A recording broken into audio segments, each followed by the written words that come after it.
राधा वल्लभ श्री हरिवंश। इस वीडियो में आप देखेंगे गुरुवार व्रत में भगवान विष्णु सहित माता लक्ष्मी का पंचामृत से अभिषेक और विधि विधान से केले की भी पूजा विधि।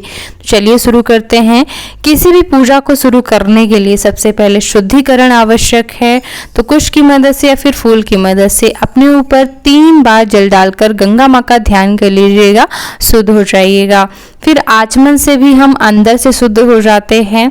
तो उल्टे हाथ की मदद से सीधे हाथ में जल डालते हुए ओम केशवाय नमः, ओम माधवाय नमः, ओम नारायणाय नमः, इस प्रकार 3 बार जल ग्रहण करके आचमन करना है। चौथी बार जो है आपको हाथ अच्छी प्रकार से धो लेना है, क्योंकि हाथ जूठा हो गया, ठीक है। और हाथों को अच्छी प्रकार से पोंछने के बाद अब जो है हम लकड़ी के पाटे पर पूजा की चौकी लगाएंगे। उसमें एक पीला वस्त्र बिछाना चाहिए। थोड़े से फूल रख करके प्रतिमा को और भगवान विष्णु सहित माता लक्ष्मी को आसन प्रदान करेंगे और फिर हल्दी से अष्टदल कमल बनाएंगे। अगर आपका लकड़ी का पाटा छोटा हो तो आप धरती में भी अष्टदल कमल बना करके कलश स्थापना करके पूजा कर सकते हैं। तो अष्टदल कमल के ऊपर कलश रखने के लिए कलश के पात्र में मौली धागा जरूर बांध के रख लीजिएगा, स्वास्तिक बना लीजिएगा, फिर ही कलश के अंदर जल डालिएगा। और जल डालने के बाद गंगा जल डाल सकते हैं, और नहीं हो तो सभी नदियों का ध्यान कर लेना है। कलश को थोड़ा सा ढक करके गंगा, जमुना, सिंधु, कावेरी जो भी याद आए। फिर इसके अंदर चने की दाल, हल्दी, सुपारी, फूल और दक्षिणा डालनी चाहिए। और इसके बाद आम के पत्ते लगाकर सप्त धान्यों में से कोई धान्य रखा जाता है। तो जैसे कि गुरुवार की पूजा है तो आप इसके ऊपर जो है चने की दाल रख सकते हैं, गेहूं रख सकते हैं, या फिर जैसे कि हमने यहाँ पे सफेद तिल रखे हैं। और दीपक रखने के साथ ही दीप कलश का निर्माण हो जाता है। आगे प्रथम पूज्य होते हैं श्री गणेश की स्थापना बहुत जरूरी है गौरी माता के साथ। तो पान के पत्ते के ऊपर सुपारी में मौली धागा बांधकर गणेश स्वरूप और हल्दी की गांठ से मैंने गौरी माता बनाई है। आप भी हल्दी की गांठ से बना सकते हैं। थोड़ा सा नीचे घिस लीजिएगा ताकि रखते बने, या फिर आप पिसी हल्दी से भी गौरी माता का निर्माण कर सकते हैं। सारी तैयारियां हो जाने के बाद दीप नारायणाय नमः बोलते हुए दीपक प्रज्वलित कर लेंगे। और अब पूजा करने का संकल्प भी लेना होगा। देखिए, व्रत करने का संकल्प तो आप पहले गुरुवार ले लेते हैं, लेकिन पूजा करने का हर गुरुवार लेना होता है। तो क्या बोलना है संकल्प में? हाथ में जल लेकर के मैंने जो गुरुवार का व्रत किया है उसकी पूर्णता के लिए आज गुरुवार के दिन कलश के सहित गौरी गणेश भगवान विष्णु केले की पूजा करने का संकल्प लेती हूँ। यहाँ पे माता लक्ष्मी भी है तो उनका भी नाम बोलिएगा कि लक्ष्मी माता सहित भगवान विष्णु के पूजन करने का संकल्प लेती हूँ। और खड़े हाथों से संकल्प रखना होता है। स्क्रीन पे देख लीजिए जैसे मैं रख रही हूँ। गुस्सा लिया हुआ आपने तो वापस आप उठा सकते हैं पूजा के लिए, ठीक है। और संकल्प लेने के बाद अब भगवान को बुलाना होता है, यानी आवाहन करना जरूरी है। जब भगवान को बुलाएंगे नहीं तो पूजा सफल कैसे होगी? तो हर बार गौरी गणेश और कलश का आवाहन जरूरी होता है। विष्णु जी का हर बार नहीं भी करेंगे तो चलेगा, क्योंकि हर बार आप अपने मंदिर में इन्हें रख देते हैं तो उनका भगवान का वास तो है ही, तो उन्हें हम विदा नहीं करते हैं। लेकिन गौरी गणेश कलश को तो विदा कर देते हैं, इसलिए हर बार बुलाना भी जरूरी है। हाथ में फूल लेकर के बस प्रार्थना में बोलना है कि हे गौरी गणेश कलश के सभी देवी देवताओं, गुरुवार व्रत की पूजन हेतु मैं आपका आवाहन करती हूँ, कृपया करके यहाँ विराजमान हो, हमारी पूजा विधियां स्वीकार करें। और ध्यान कैसे करना है? गंगणपतये नमः, गौरी देव्यै नमः, कलश में वरुणाय नमः, लक्ष्मी नारायणाय नमः और केले में ब्रह्म बृहस्पतये नमः। इस प्रकार से बोल करके फूल छोड़ देना है, ध्यान कर लेना है। और अब शुरू होती है पूजा विधि। तो यहाँ पे मैं सबसे पहले आपको एक जरूरी बात बताना चाहूंगी कि जैसे हम अपने मेकअप का ध्यान रखते हैं क्रम का, कि पहले पाउडर लगाना है, फिर काजल, फिर लिपस्टिक, उसी प्रकार से भगवान के श्रृंगार का, उनकी पूजा का क्रम हमें याद होना चाहिए कि कौन सी चीज के बाद कौन सी चीज चढ़ाई जाती है, कौन सा नियम है, ठीक है। तो ध्यान से सुनिएगा कि कौन सी चीज के बाद क्या अर्पित करना है। तो पूजा जैसे कि सबसे पहले गौरी गणेश से शुरू करी जाती है, तो सबसे पहले जल अर्पित करना चाहिए। 4 बार जल अर्पित किया जाता है। तो कलश सहित सभी को जल से स्नान कराने के बाद पंचामृत से स्नान कराने का भाव करना चाहिए। तो फूल की मदद से, फिर चम्मच की मदद से थोड़ा थोड़ा सा पंचामृत डाल देंगे और वापस से जल से स्नान कराया जाता है, जिसे शुद्धोदक स्नान कहा जाता है, ठीक है। तो अच्छे से जल से शुद्ध करने के बाद अब लक्ष्मी नारायण का अभिषेक करना होगा। उसके लिए हम प्लेट पर फूलों का आसन देंगे, लक्ष्मी नारायण को विराजमान करेंगे और उन्हें अच्छे से जल से स्नान कराएंगे। तो नियम तो यह है कि सबसे पहले दूध के बाद जल से अभिषेक कराया जाए, फिर दही, फिर जल से, फिर घी, फिर जल से, फिर शहद, फिर जल से, फिर शर्करा स्नान, इस तरह से जो है अभिषेक कराया जाता है। लेकिन वीडियो बड़ा हो जाता है इसलिए हमने एक साथ ही पंचामृत से अभिषेक कराया है। फिर जल से शुद्धोदक स्नान कराने के बाद जो है वापस से पोंछ करके और उन्हें आसन प्रदान करना चाहिए। श्रृंगार के लिए सबसे पहले वस्त्र अर्पित किए जाते हैं। तो अगर वस्त्र ना हो तो गौरी गणेश या सभी को वस्त्र की भावना से मौली धागा अर्पित किया जा सकता है। लेकिन ध्यान दीजिएगा कि जब आप व्रत की शुरुआत करते हैं पहली बार व्रत में और जब समाप्त करते हैं नहीं व्रत के उद्यापन में, आपको पीला वस्त्र भगवान विष्णु को और माताओं को लाल वस्त्र अर्पित जरूर करना चाहिए।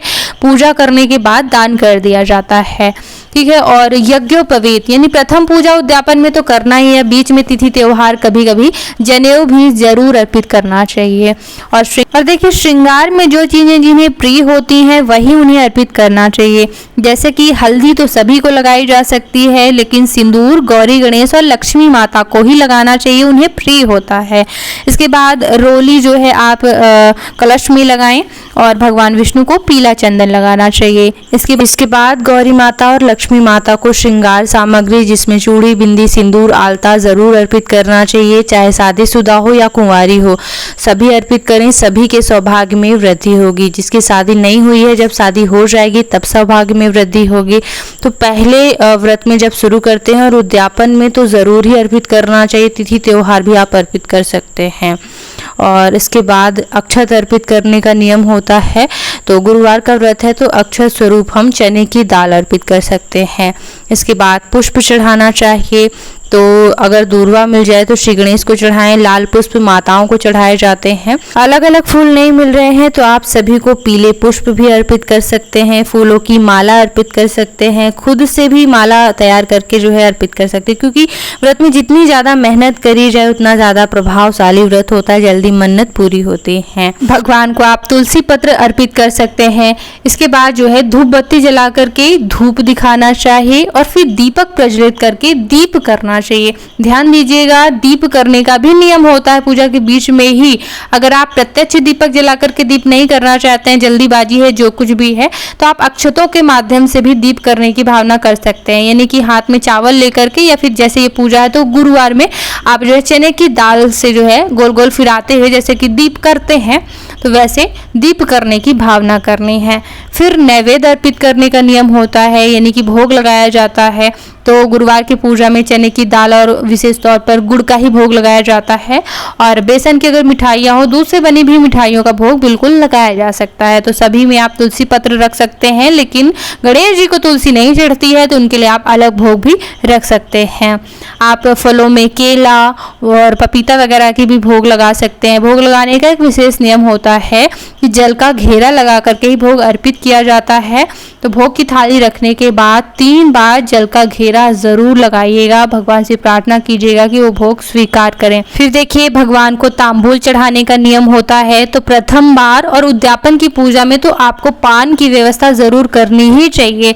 पान के ऊपर लौंग, इलायची रख करके और भगवान को अर्पित करना चाहिए। सभी को अलग अलग आप अर्पित कर सकते हैं। पूजा के बाद घर के सदस्यों को, पड़ोसियों को या फिर किसी को प्रसाद स्वरूप दे सकते हैं, ठीक है। वैसे पंडित जी को इकट्ठा करके अगर उद्यापन वगैरह की पूजा है तो इस तरह से।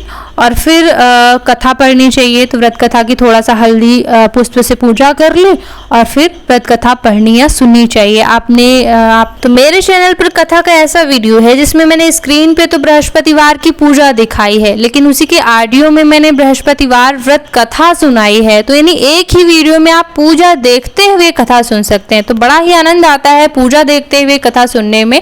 जरूर आप उस वीडियो को प्ले करके हाथ में चने की दाल लेकर के और व्रत कथा सुन सकते हैं। कथा सुनने के बाद चने की दाल जो है भगवान को अर्पित करना चाहिए। और फिर अगर आपकी इच्छा हो तो आप हवन कर सकते हैं, और अगर इच्छा नहीं हो तो कोई दिक्कत नहीं होती है इसमें, क्योंकि पति पत्नी दोनों को साथ बैठ करके ही हवन करने का विधान बताया गया है ग्रंथों में। लेकिन कई लोगों को बिना हवन किए संतोष नहीं आता है, क्योंकि ऐसा भी माना जाता है कि अग्नि के मुख से जो है भगवान भोग ग्रहण करते हैं। तो अगर आप हवन सामग्री से हवन नहीं करना चाहते हैं तो आप सामान्य रूप से जो है चने की दाल और गुड़ वगैरह जो है आहुतियों के रूप में अग्निदेव को प्रदान कर सकते हैं। ठीक है, सामान्य तौर पर जो है भोग लगाने का भाव कर सकते हैं अग्नि के माध्यम से। कैसे करना है? सबसे पहले अग्नि प्रज्वलित करके जल घुमाते हुए अक्षत, चंदन, पुष्प इत्यादि से जो है अग्निदेव का पूजन कर ले और फिर आहुतियाँ प्रदान करनी चाहिए। तो आग्नेय स्वाहा, गंगणपतये स्वाहा, गौरी देव्यै स्वाहा, वरुणाय स्वाहा, लक्ष्मी नारायणाय स्वाहा या फिर लक्ष्मै स्वाहा, ओम विष्णवे स्वाहा। ऐसे आपको आहुतियाँ देनी है। बृहस्पति देव के नाम की भी जो है, जैसे कि ब्रह्म बृहस्पतये स्वाहा। देखिए, कई लोग नमः बोलकर स्वाहा बोलते हैं और कई विद्वानों का मत है कि नमः नहीं बोलना चाहिए। ठीक है, और प्रणव का भी उच्चारण नहीं किया जाता है, इसलिए जो मैंने बताया है वो बोल करके आप हवन कर सकते हैं। जल घुमाते हुए हवन संपूर्ण कर सकते हैं। इसके बाद आरती की तैयारी करनी चाहिए। तो आरती थाल सजाएं और दीपक रखने के बाद जो है प्रज्वलित करने के बाद जल घुमाते हुए चंदन पुष्प दीप देवता का भी पूजन करना चाहिए और फिर खड़े होकर के विधिवत रूप से आरती गानी चाहिए। आरती करने के बाद अपने स्थान पर गोल गोल घूमते हुए प्रदक्षिणा करी जाती है। फिर भगवान से हाथ जोड़कर क्षमा याचना करी जाती है। हाथों में फूल लेकर के भगवान को पुष्पांजलि अर्पित करी जाती है। इसके बाद बार बार प्रणाम करके मनोकामना मांगने के बाद जो है अब पूजा तो पूरी होती है, लेकिन किसी कारणवश अगर आप पूजा की चौकी तुरंत उठाना चाहते हैं तो आपको गौरी गणेश को विदा कर देना चाहिए, क्योंकि देखिए पूरे दिन अगर रखेंगे तो दीपक की देखभाल करनी होती है। भगवान को यूं छोड़ के नहीं जाया जाता। सम्मानपूर्वक बुलाया है तो उन्हें विदा भी सम्मानपूर्वक किया जाता है।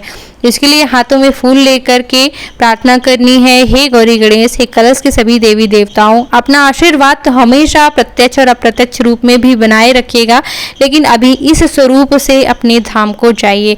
ऐसा कर करके गौरी गणेश और कलश के आसन को पीछे खिसका देना है।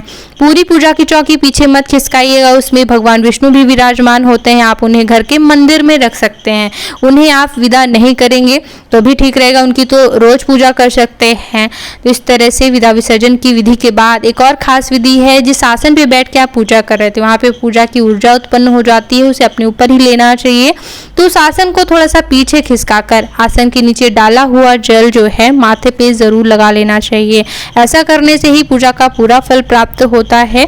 तो ये भी विधि जरूर करनी है, वरना आधा फल इंद्र देव ले जाते हैं अगर आप मनोकामना वाली पूजा करते हैं, आसन के नीचे का जल नहीं लेते हैं। तो इस तरह से भगवान की पूजा करने के बाद थोड़ी देर वहीं बैठ करके भगवान के नाम का जप भी जरूर करना चाहिए या फिर नाम संकीर्तन करना चाहिए, क्योंकि इससे जो है पूजा पाठ में हुई गलतियों की भरपाई हो जाती है। तो नाम जप जरूर करें। नाम जप कैसे करते हैं, क्या विधि होती है, या फिर गुरुवार व्रत से संबंधित 15 से 20 वीडियो मैंने बनाए हुए, अलग अलग प्लेलिस्ट बनी हुई। एक बार चैनल पर आकर के सभी वीडियो जरूर देखिएगा।